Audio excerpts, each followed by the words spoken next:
2 Tawarik pasal 2 ayat 1 sampai 18. Persiapan-persiapan untuk mendirikan bait suci. Salomo memerintahkan untuk mendirikan suatu rumah bagi nama Tuhan dan suatu istana kerajaan bagi dirinya sendiri. Dan Salomo mengerahkan 70.000 kuli, 80.000 tukang pahat di pegunungan, dan 3.600 mandur untuk mengawasi mereka itu. Lalu Salomo mengutus orang kepada Huram, raja negeri Tirus, dengan pesan, "Perbuatlah terhadap aku seperti yang kau perbuat terhadap ayahku Daud, ketika engkau mengirim kayu aras kepadanya, sehingga ia dapat mendirikan baginya suatu istana untuk tinggal di situ.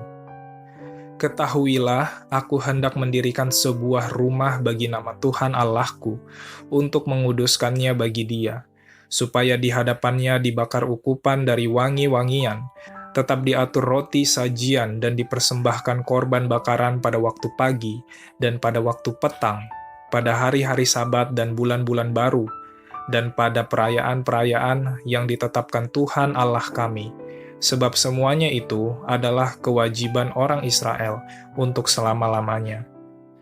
Dan rumah yang hendak kudirikan itu harus besar, sebab Allah kami lebih besar dari segala Allah. Tetapi siapa yang mampu mendirikan suatu rumah bagi Dia, sedangkan langit, bahkan langit yang mengatasi segala langit pun, tidak dapat memuat Dia? Dan siapakah aku ini, sehingga aku hendak mendirikan suatu rumah bagi Dia, kecuali sebagai tempat untuk membakar korban di hadapannya? Maka sekarang kirimlah kepadaku seorang yang ahli mengerjakan emas, perak, tembaga, besi, kain ungu muda, kain kirmizi, kain ungu tua, dan yang juga pandai membuat ukiran untuk membantu para ahli yang ada padaku di Yehuda dan di Yerusalem, yang telah ditunjuk ayahku Daud. Kirim juga kepadaku kayu aras, sanobar, dan cendana dari gunung Libanon, sebab aku tahu bahwa hamba-hambamu pandai menebang pohon dari Libanon. Dalam pada itu hamba-hambaku akan membantu hamba-hambamu untuk menyediakan bagiku sejumlah besar kayu, sebab rumah yang hendak kudirikan itu harus besar dan mentakjubkan. Dan untuk tukang-tukang yang menebang pohon, kuberikan gandum 20.000 kor, jelai 20.000 kor, anggur 20.000 bat, dan minyak 20.000 bat, sebagai bahan makanan bagi hamba-hambamu itu." Dan Huram, raja negeri Tirus, mengirim surat balasan kepada Salomo yang berbunyi, "Karena Tuhan mengasihi umatnya, Ia telah mengangkat engkau menjadi raja atas mereka." Lalu Huram melanjutkan, "Terpujilah Tuhan Allah orang Israel, yang menjadikan langit dan bumi, karena Ia telah memberikan kepada Raja Daud seorang anak yang bijaksana, penuh akal budi dan pengertian, yang akan mendirikan suatu rumah bagi Tuhan dan suatu istana kerajaan bagi dirinya sendiri.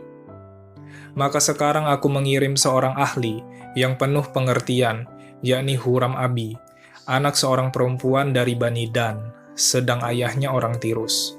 Ia pandai mengerjakan emas, perak, tembaga, besi, batu, kayu, kain ungu muda, kain ungu tua, lenan halus, dan kain kirmizi, dan juga pandai membuat segala jenis ukiran dan segala jenis rancangan yang ditugaskan kepadanya, dengan dibantu oleh ahli-ahlimu dan oleh ahli-ahli ayahmu, tuanku Daud. Baiklah, sekarang tuanku kirim kepada hamba-hamba tuanku gandum dan jelai, minyak dan anggur, yang telah tuanku sebutkan itu. Dan kami akan menebang kayu dari gunung Libanon, sebanyak engkau perlukan, dan membawanya kepadamu dengan rakit-rakit, melalui laut sampai ke Yafo, dan engkau dapat mengangkutnya ke Yerusalem." Lalu Salomo menghitung semua orang asing yang laki-laki yang ada di negeri Israel, sama seperti yang pernah dilakukan Daud ayahnya.